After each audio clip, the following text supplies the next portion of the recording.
आपके अपने YouTube channel पढ़ाई की पोथी में साथियों, उम्मीद करती हूँ कि आप सभी स्वस्थ होंगे, मस्त होंगे, बेहतर होंगे और निरंतर अपनी तैयारी के माध्यम से सफलता का मार्ग प्रशस्त कर रहे होंगे। तो चलिए, आप किसी भी एग्ज़ाम की तैयारी कर रहे हो, आप सभी के लिए संविधान से बनने वाले प्रश्न अति महत्वपूर्ण हैं। संविधान के इस प्रैक्टिस सेशन को स्टार्ट करने से पहले हम 2 सेशन अपने कंप्लीट कर चुके हैं, जिसमें हमने संविधान के इतिहास से बनने वाले सभी बहुविकल्पीय प्रश्नों को लिया और उसके साथ साथ हमने संविधान सभा का जब निर्माण हुआ तो उससे बनने वाले सभी महत्वपूर्ण प्रश्नों को कंप्लीट कर लिया था। आज का जो हमारा टॉपिक है वह है संविधान की प्रस्तावना पर आधारित प्रश्न उत्तर। तो आज हम इस सेशन को स्टार्ट करेंगे। इससे पहले कि अगर आप चैनल पर नए हैं और आपने अभी तक पढ़ाई की पोथी को सब्सक्राइब नहीं किया है तो फटाफट से इसे सब्सक्राइब कर लें, बेल आइकन को प्रेस कर लें ताकि आगे आने वाली वीडियो की सभी नोटिफिकेशन आप तक पहुंच सकें। तो आज के सेशन को बिना समय व्यर्थ के स्टार्ट करते हैं और आज का हमारा जो पहला प्रश्न है वह है कि निम्नलिखित में से कौन सा शब्द भारत के संविधान की उद्देशिका में नहीं है। ऐसा कौन सा शब्द है जो भारत के संविधान की उद्देशिका में नहीं है। ऑप्शन ए है लोक कल्याण, ऑप्शन बी है समाजवादी, ऑप्शन सी है पंथ निरपेक्ष, ऑप्शन डी है प्रभुत्व संपन्न। तो इस क्वेश्चन का जो राइट आंसर होगा वह हो जाएगा option number A is the right answer, यानी कि लोक कल्याण की बात संविधान की उद्देशिका में नहीं की गई है। अगर उद्देशिका में नहीं की गई है तो फिर कहाँ की गई है? तो संविधान के अनुच्छेद 38 में जो कि नीति निर्देशक तत्वों से संबंधित है, संविधान के अनुच्छेद 38 जो कि नीति निर्देशक तत्वों से संबंधित है, उसमें ये कहा गया है कि राज्य का कर्तव्य है कि वह राज्य के लिए लोक कल्याणकारी नीतियों का निर्धारण करेगा। तो वहाँ पर आपके लोक कल्याण जैसे शब्दों का प्रयोग किया गया है, जबकि संविधान की उद्देशिका में समाजवाद, पंथ निरपेक्ष और प्रभुत्व संपन्न जैसे शब्दों का प्रयोग किया गया है। अगले प्रश्न की तरफ चलेंगे। इसी प्रकार हम लगातार प्रश्न और उत्तर के माध्यम से प्रैक्टिस सेशन को कंप्लीट करेंगे और 25 क्वेश्चन का ये प्रैक्टिस सेट आप बताएंगे कि आपके कितने क्वेश्चन सही हुए हैं। तो नेक्स्ट क्वेश्चन है आप सभी के सामने, भारतीय संविधान की प्रस्तावना के सिलसिले में निम्नलिखित में से कौन क्रम सही है। देखिए, ये सभी प्रश्न पिछली परीक्षाओं में पूछे हुए हैं जो आपके लिए अति महत्वपूर्ण है। यहीं से घुमा फिरा के क्वेश्चन रखे जाते हैं और इससे आपकी एक समझ के साथ साथ चयन करने की क्षमता का भी विकास होता है। तो सार्वभौम, सत्ता संपन्न, जनवादी, धर्मनिरपेक्ष और समाजवादी गणतंत्र, जो प्रस्तावना में इन शब्दों को रखने का क्रम है वह किस प्रकार है? सबसे पहले सार्वभौमिक, फिर सत्ता संपन्न, फिर जनवादी, फिर धर्मनिरपेक्ष, फिर समाजवादी, फिर गणतंत्र शब्द को रखा गया है। या ऑप्शन बी है सार्वभौमिक, सत्ता संपन्न, समाजवादी, पंथ निरपेक्ष और जनवादी गणतांत्रिक देश। ऑप्शन सी है गणतंत्र, जनवादी, धर्मनिरपेक्ष, गणतंत्र, जनवादी, धर्मनिरपेक्ष, समाजवादी, सार्वभौम, सत्ता संपन्न।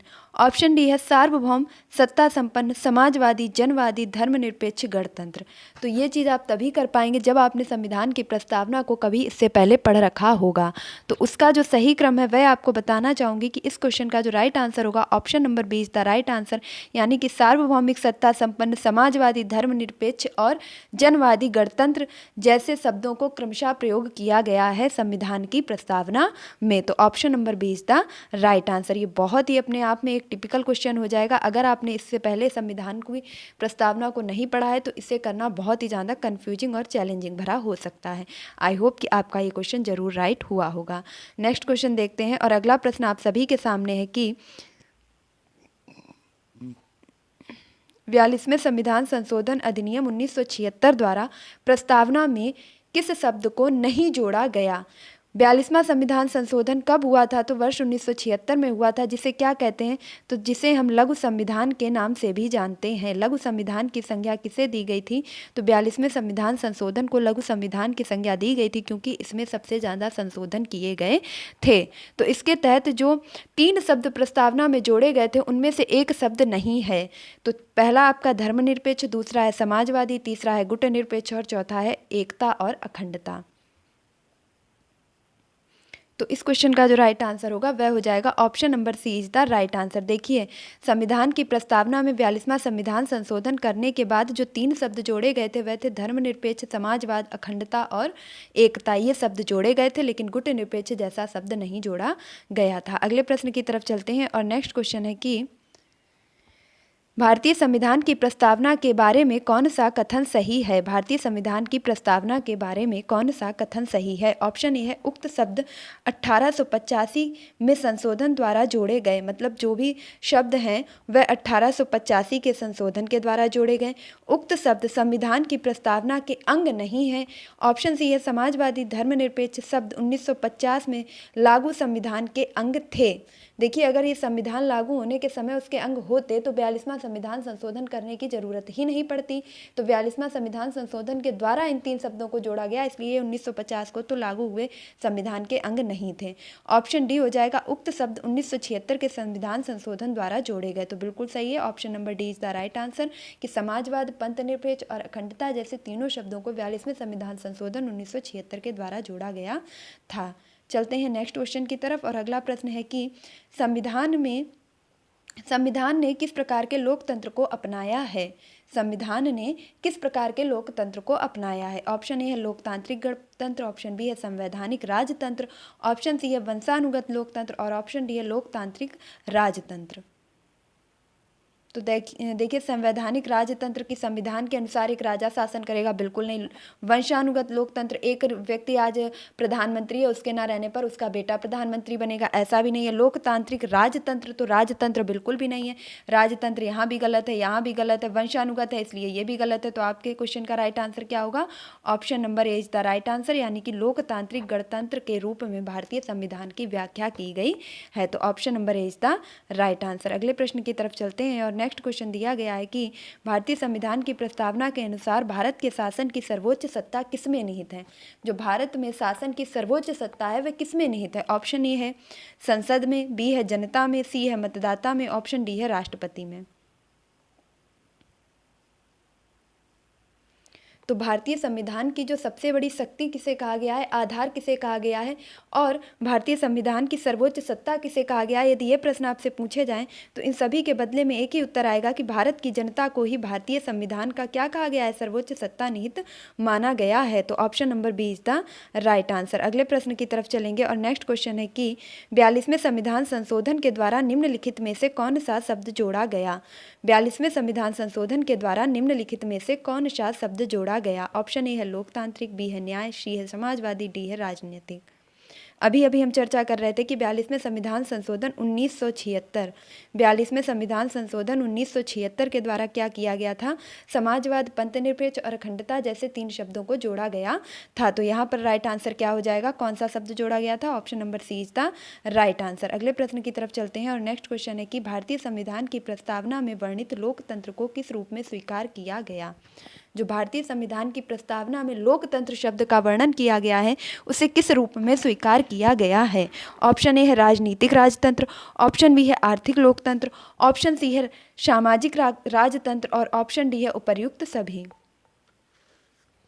तो लोकतंत्र के रूप में जो प्रस्तावना में संविधान का वर्णन किया गया है उसमें राजनीतिक राजतंत्र, आर्थिक लोकतंत्र, सामाजिक राजतंत्र, इन सभी के बारे में वर्णन को स्वीकार किया गया है। Option number D is the right answer. अगले क्वेश्चन की तरफ चलेंगे, और अगला प्रश्न है कि भारतीय संविधान के किस भाग में स्पष्ट रूप से घोषणा की गई है कि भारत एक धर्मनिरपेक्ष राज्य है? देखिए, धर्मनिरपेक्ष का पहले तो अर्थ ही समझ लीजिएगा कि धर्मनिरपेक्ष का अर्थ है कि भारत का अपना कोई भी धर्म नहीं है। भारत का अपना कोई भी धर्म नहीं है, बल्कि वह सभी धर्मों का क्या करता है? सम्मान करता है। उसके लिए सभी धर्म बराबर हैं। तो धर्मनिरपेक्ष की घोषणा की गई है भारत में। तो ये है ऑप्शन ए संविधान की प्रस्तावना में की गई है, ऑप्शन बी है नीति निर्देशक तत्वों में की गई, ऑप्शन सी है 9वीं अनुसूची में की गई, ऑप्शन डी है मौलिक अधिकारों में की गई है। तो जो ये भारतीय संविधान के किस भाग में स्पष्ट रूप से यह घोषणा की गई है कि जो भारत है वह एक धर्म निरपेक्ष राज्य है, उसका कोई भी अपना एक धर्म नहीं है। तो इसकी जो पूर्ण रूप से व्याख्या की गई है वह की गई है option number A is the right answer, यानी कि भारत की प्रस्तावना में। और भारत की प्रस्तावना में ही 42वें संविधान संशोधन 1976 के द्वारा इस शब्द को जोड़ा गया है। कौन कौन से और 2 शब्द जोड़े गए हैं? तो समाजवाद और अखंडता जैसे 2 अन्य शब्दों को भी जोड़ा गया है। नेक्स्ट क्वेश्चन की तरफ चलेंगे, और अगला प्रश्न है आप सभी के सामने। संविधान की प्रस्तावना में प्रयुक्त शब्द सेक्युलर का अर्थ है। सेक्युलर संविधान की प्रस्तावना में प्रयुक्त सेक्युलर शब्द का क्या अर्थ है? ऑप्शन ए है सभी धर्मों की स्वीकृति करना, ऑप्शन बी है सभी नागरिकों को धर्म एवं उपासना की स्वतंत्रता प्रदान करना, ऑप्शन सी है एकेश्वरवाद यानी कि सभी के एक ही ईश्वर होंगे, ऑप्शन डी है बहुदेववाद यानी कि बहुत सारे देवता होंगे, सभी धर्मों की अस्वीकृति है और सभी नागरिकों को धर्म एवं उपासना की स्वतंत्रता है। तो यहाँ पर राइट आंसर क्या होगा? Option number B is the right answer, यानी कि सभी नागरिकों को अपना अपना धर्म मानने और उपासना करने की स्वतंत्रता है। अगले प्रश्न की तरफ चलते हैं और नेक्स्ट क्वेश्चन है कि भारतीय संविधान की प्रस्तावना में लिखित शब्द हम भारत के लोग we the people of India, भारतीय संविधान की जो प्रस्तावना में है उसमें यहीं से स्टार्ट होती है कि हम भारत के लोग से क्या अर्थ निकलता है? ऑप्शन ए है भारत का संविधान जनता की सहमति पर आधारित है, यानी जो भारत का संविधान है वह भारत की जनता पर उनकी सहमति पर आधारित है। ऑप्शन बी है भारतीय गणराज्य की प्रभुसत्ता जनता में निहित है। ऑप्शन सी है संविधान का निर्माण भारत की जनता द्वारा हुआ है। ऑप्शन डी है संविधान निर्माता भारत की जनता का प्रतिनिधित्व करते हैं।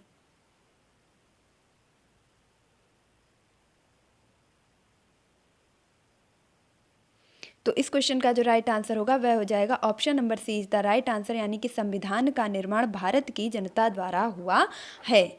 तो अगले प्रश्न की तरफ चलते हैं और नेक्स्ट क्वेश्चन है आप सभी का कि समाजवाद का अर्थ है। देखिए अपने क्वेश्चन के आंसर जरूर काउंट करते जाइएगा कि आपने 25 में से कितने क्वेश्चन राइट कर पाए हैं। समाजवाद का क्या अर्थ है? ऑप्शन ए है सामाजिक स्पर्धा, ऑप्शन बी है सामाजिक नियंत्रण, ऑप्शन सी है राष्ट्रीयकरण, ऑप्शन डी है सामाजिक न्याय। तो जो समाजवाद है उसका क्या अर्थ है? तो इस क्वेश्चन का राइट आंसर होगा option number D is the right answer, यानी कि सामाजिक न्याय समाजवाद का अर्थ है। यानी समाजवाद के अर्थ के रूप में हम कहेंगे कि सभी को समाज में बराबर का न्याय मिलना चाहिए। अगले प्रश्न की तरफ चलते हैं और नेक्स्ट क्वेश्चन है कि भारतीय संविधान में समवर्ती सूची किसके संविधान से ली गई है? भारत के संविधान में जो समवर्ती सूची का प्रावधान है वह किस देश से लिया गया है? सबसे पहले तो जान लें कि भारत के संविधान को उधार का थैला के नाम से भी जाना जाता है। क्या कहा जाता है? उधार का थैला। ऐसा क्यों कहा जाता है? क्योंकि भारत ने जो है अधिकांश चीज़ें अन्य किसी न किसी देश के संविधान से ली हुई हैं, जिससे अपने भारत के खूबसूरत संविधान का गठन किया है। इसलिए इसे अन्य देशों के संविधान से कुछ ना कुछ चीज़ें लेने के कारण उधार के थैला की संज्ञा दी गई है। इसके साथ साथ ये भी याद रखेंगे कि इसे वकीलों का स्वर्ग की संज्ञा भी दी गई है। तो इसमें जो समवर्ती सूची है, 3 सूचियां हैं आपकी, 3 सूचियों का जो वर्णन है, इन तीनों सूचियों का वर्णन, एक है आपकी राज्य सूची, दूसरी है आपकी संघ सूची और तीसरी है आपकी समवर्ती सूची। और तीनों ही जो सूचियां हैं इनका वर्णन किया गया है संविधान की 7वीं अनुसूची में। किसमें किया गया है? संविधान की 7वीं अनुसूची में। तो अब आप याद रखेंगे कि संविधान में कुल कितनी अनुसूचियां हैं? तो 12 अनुसूचियां हैं, जिसकी 7वीं अनुसूची में 3 अनुसूचियां आपकी बताई गई हैं राज्य सरकार, केंद्र सरकार और समवर्ती सरकार के बारे में, यानी कि राज्य सूची, संघ सूची और समवर्ती सूची। तो जो ये समवर्ती सूची का प्रावधान है वह किस देश के संविधान से लिया गया है? ऑप्शन ए है ऑस्ट्रेलिया, बी है यूएसए, सी है कनाडा और डी है जर्मनी। तो जो समवर्ती सूची का प्रावधान है वह लिया गया है, option number A is the right answer, यानी कि ऑस्ट्रेलिया के संविधान से समवर्ती सूची का प्रावधान लिया गया है। नेक्स्ट क्वेश्चन की तरफ चलते हैं और अगला प्रश्न है भारतीय संविधान की आत्मा किसे कहते हैं? भारत की जो संविधान की आत्मा है वह किसे कहते हैं? ऑप्शन ए है मूल अधिकार को, बी है प्रस्तावना को, सी है नीति निर्देशक तत्वों को, ऑप्शन डी है उपर्युक्त सभी को। तो इस क्वेश्चन का जो राइट आंसर होगा वह हो जाएगा option number B is the right answer, यानी कि भारतीय संविधान की प्रस्तावना को क्या कहते हैं? भारत की आत्मा कहते हैं। भारतीय संविधान की आत्मा किसे कहते हैं? तो उस प्रस्तावना को भारतीय संविधान की आत्मा कहते हैं। नेक्स्ट क्वेश्चन की तरफ चलेंगे और अगला प्रश्न है भारतीय संविधान की प्रस्तावना पर किस क्रांति का प्रभाव नहीं झलकता है? जो भारतीय संविधान की प्रस्तावना है उस समय में, तत्कालिक समय में कुछ क्रांतियां घटित हुई थी, तो उनमें से किस क्रांति का प्रभाव नहीं देखने को मिलता है? ऑप्शन ए है अमेरिकी क्रांति का, जो कि 1776 में हुई थी, ऑप्शन बी है बोल्शेविक क्रांति का, जो कि 1917 में हुई थी, ऑप्शन सी है चीनी क्रांति का, जो कि 1912 में हुई थी, ऑप्शन डी है फ्रांसीसी क्रांति का, जो कि 1789 में हुई थी। तो ऐसी कौन सी क्रांति है जिसका प्रभाव भारत की संविधान की प्रस्तावना में देखने को नहीं मिलता है? तो इस क्वेश्चन का जो राइट आंसर होगा वह होगा option number C is the right answer, यानी कि चीनी क्रांति का।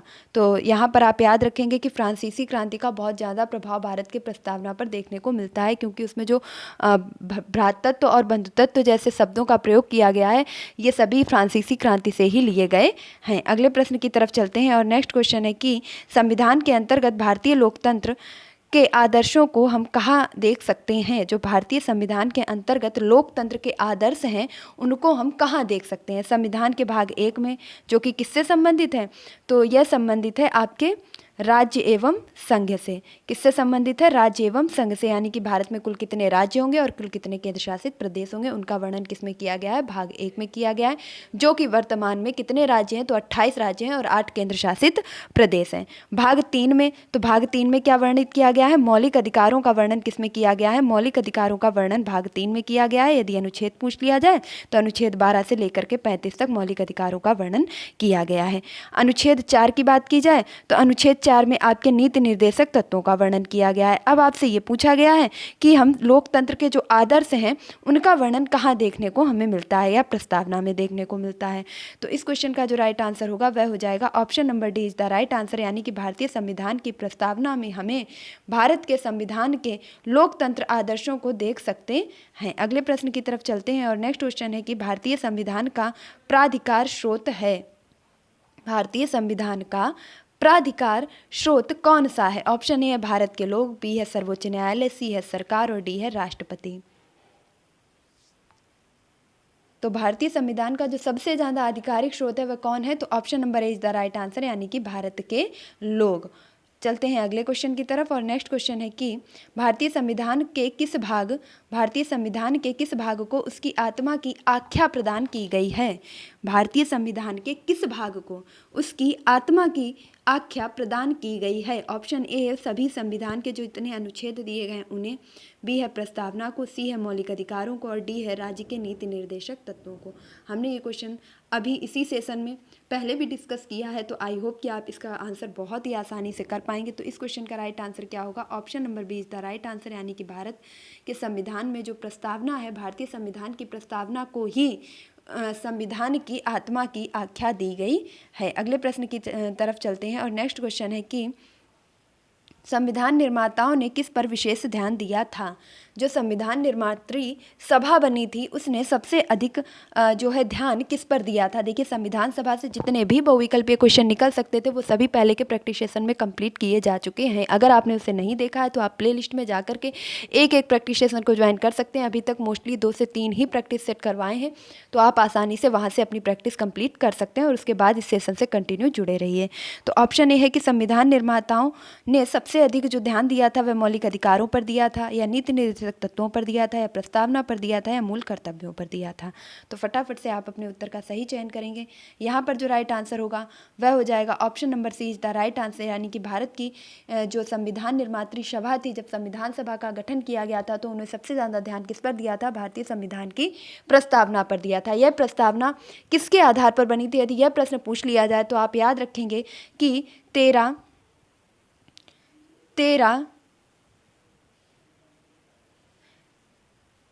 13 दिसंबर 1946 को जब नेहरू जी के द्वारा उद्देश्य प्रस्ताव प्रस्तुत किया गया था, तो यही उद्देश्य प्रस्ताव आपका 22 जनवरी 1946 को क्या हुआ था? स्वीकार कर लिया गया था। और जो आगे चल करके प्रस्तावना का क्या बना था? आधार सिद्ध हुआ था।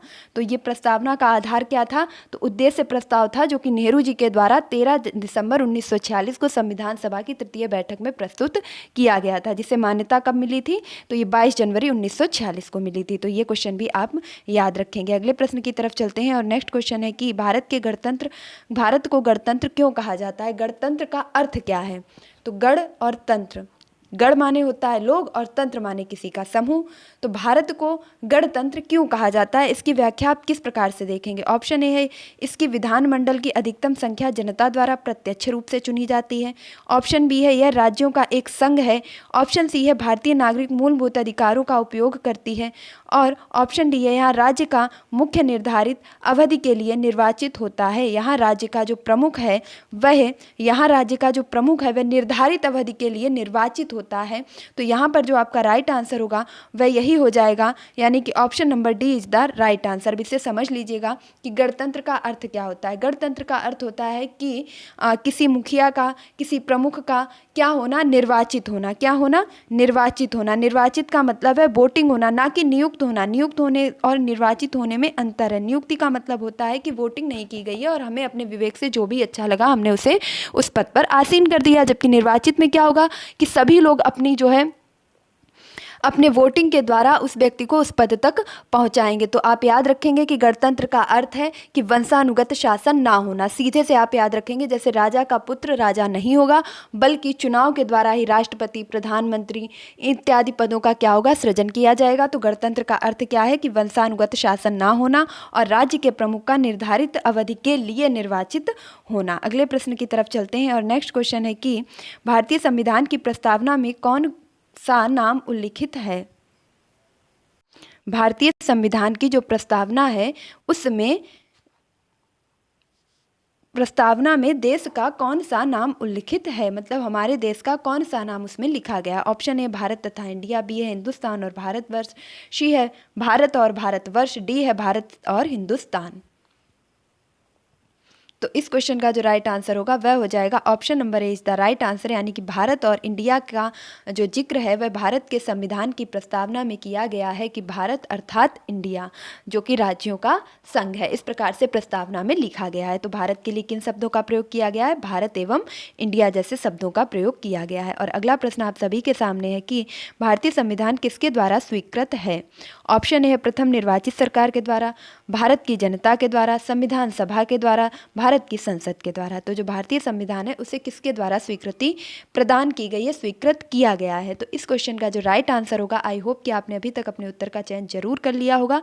इस क्वेश्चन का राइट आंसर हो जाएगा option number B is the right answer, यानी कि भारत की जनता के द्वारा ही भारतीय संविधान को स्वीकार किया गया है। तो option number B is the right answer. अगले प्रश्न की तरफ चलते हैं और नेक्स्ट क्वेश्चन है भारत की संप्रभुता किसमें निहित है। जो भारत की संप्रभुता है वह किसमें निहित है। ऑप्शन ए है राष्ट्रपति में, ऑप्शन बी है प्रधानमंत्री में, ऑप्शन सी है भारत की जनता में, ऑप्शन डी है भारतीय संसद में।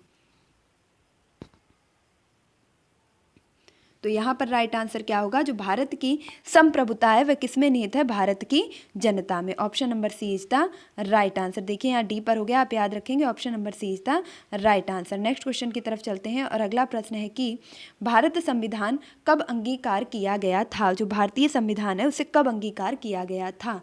हमने पिछले जब सेशन में चर्चा की थी संविधान सभा के बारे में, तो वहाँ इन सभी चीज़ों को डिटेलिंग से समझा था कि संविधान कब बन करके तैयार हुआ, किसने हस्ताक्षर किए, किसने अंतिम हस्ताक्षर किए, कब संविधान सभा के द्वारा अपनाया गया, कब जनता को समर्पित किया गया, इन सभी चीज़ों पर चर्चा की थी। तो अब आपको बताना है कि भारतीय संविधान कब अंगीकार किया गया था।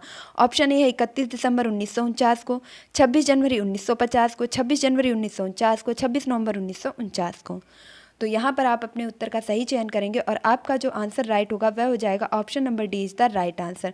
देखिए याद रखेंगे कि संविधान सभा के द्वारा इसे अंगीकार किया गया था। यदि यहाँ लिखा होता कि लागू कब किया गया, तब आपका उत्तर बदल सकता था, क्योंकि लागू करने का अर्थ है कि वह जनता को समर्पित कर दिया गया था। तो वहाँ पर आपका राइट आंसर क्या होगा, 26 जनवरी 1950।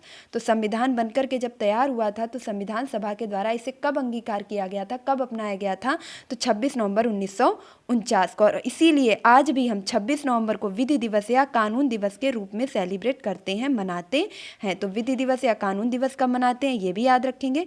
तो 26 नवंबर 1949 को क्यों मनाते हैं, क्योंकि इसी दिन संविधान सभा ने संविधान को पूरी तरीके से अपना लिया था। और इसे लागू कब किया था, जनता को समर्पित कब किया था, तो 26 जनवरी 1950 को। तो option number D is the right answer. और आज का जो हमारा लास्ट क्वेश्चन है वह है कि निम्नलिखित में से किस तिथि को भारतीय संविधान लागू किया गया था। आई होप कि आपने इस अगर पूरे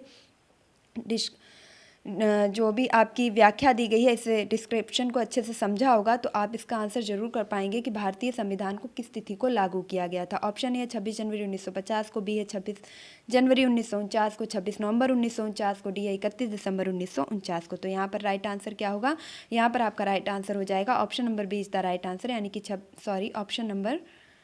option option number A is the right answer, यानी कि 26 जनवरी 1950 को भारतीय संविधान को भारत की जनता को समर्पित किया गया या भारतीय संविधान को लागू किया गया था। तो ये थे आज के आपके 25 most important question. I hope कि आपको ये सेशन जरूर पसंद आया होगा, अपनी परीक्षा की दृष्टि से हेल्पफुल लगा होगा। अगर आपको ये वीडियो थोड़ा सा भी पसंद आया है, क्वेश्चन अपनी परीक्षा की दृष्टि से हेल्पफुल लगे हैं, तो प्लीज़ इस वीडियो को ज़्यादा से ज़्यादा लाइक कीजिए। आपका एक लाइक मेरा काफ़ी हौसला बढ़ाता है, नेक्स्ट वीडियो लाने के लिए इंस्पायर करता है।